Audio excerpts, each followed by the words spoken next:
안녕하세요. 그동안 몇 차례 영상을 통해서 루시의 종양 진행 상황을 알려드렸었는데요. 최근에 뼈 종양 수술을 해서 뼈에 붙어있는 종양을 제외하고 등 쪽에 난 종양을 전부 빼내었고, 빼낸 종양을 조직검사 맡겼었는데요. 조직검사 결과가 나오긴 했는데 결론부터 말씀드리자면 악성 종양으로 결과가 나왔습니다. 악성만 아니길 바랬었는데 악성도가 생각보다 높게 측정이 되었어요. 여기 검사 결과 보고서를 보면 이렇게 쓰여 있어요. 해당 종양은 대부분의 동물종에서 악성도가 높은 편이며 공격적으로 증식하여 전이가 흔하게 발생합니다. 높은 악성도를 띠는 종양세포가 광범위하고 침습적인 양상으로 증식하였으며 전이가 매우 우려되어 예후가 좋지 않을 것으로 예상됩니다.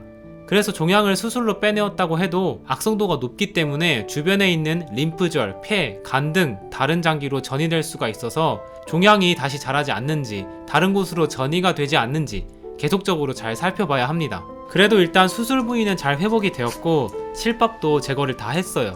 아무튼 그래서 약을 계속 먹여야 하고 주기적으로 병원을 계속 가야 해요. 최근에 병원을 너무 자주 가다 보니까 병원 왔다 갔다 하는 이동거리도 있고 갈 때마다 마취를 해야 하기 때문에 루시도 스트레스가 많이 쌓일 것 같아요. 특히 마취가 항상 신경이 쓰여요. 치료와 검사를 위해서는 꼭 필요하지만 너무 자주 하면 아무래도 좋지 않을 것 같아서 더 마취를 시키고 싶지 않았는데 조직검사 결과가 악성으로 나와버리니까 어쩔 수 없이 주기적으로 마취를 해야 하는 상황이네요. 뼈에 난 종양이라 완전 100% 제거가 불가능해서 언제까지 치료를 해야 하는지도 모르겠어요. 일단 계속적으로 검사를 하면서 지켜보겠지만 그냥 평생 치료해야 하는 걸로 생각하고 있어요. 종양이 다시 자라거나 다른 곳으로 전이되지 않기만을 바라고 있습니다. 그래도 우리 집에서 가장 나이 많은 동물인 루비가 아직까지는 건강해서 다행이에요. 밥도 잘 먹고 똥도 잘 싸고 있답니다.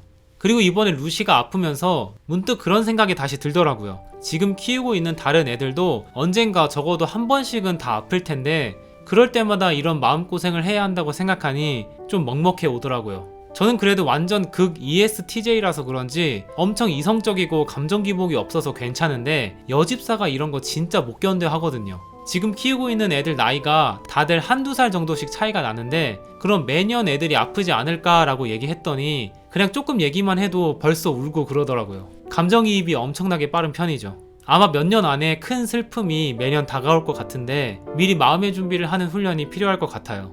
여러분, 제가 항상 이야기를 하지만 반려동물을 키우고 싶으시다면 정말 끝까지 책임질 수 있는 분들만 키워주세요. 제발. 그리고 키우는 반려동물들이 아플 때 병원비도 기꺼이 감당할 수 있는 마음가짐도 중요합니다. 이번에 루시 뼈종양으로 인한 수술비, 약값, 검사비만 해도 지금까지 벌써 170만원 정도 들었고 앞으로 계속 주기적으로 들어갈 예정입니다. 감당 가능하신 분만 키워주세요. 그리고 마지막으로 부탁이 있습니다. 여기 루시 보고 응원의 한마디씩 부탁드려요. 비록 화면에 대고 응원을 해주는 거지만 루시에게 닿을 수도 있잖아요. 그리고 혹시 괜찮으시다면 제 메일로 응원의 말을 영상으로 찍어 보내주시면 루시에게 직접 들려줄게요. 당연히 루시가 알아듣지는 못하겠지만 이렇게 응원의 목소리를 많이 들으면 좀 더 힘낼 수 있지 않을까 싶어요. 그럼 오늘 영상은 이렇게 마무리하겠습니다.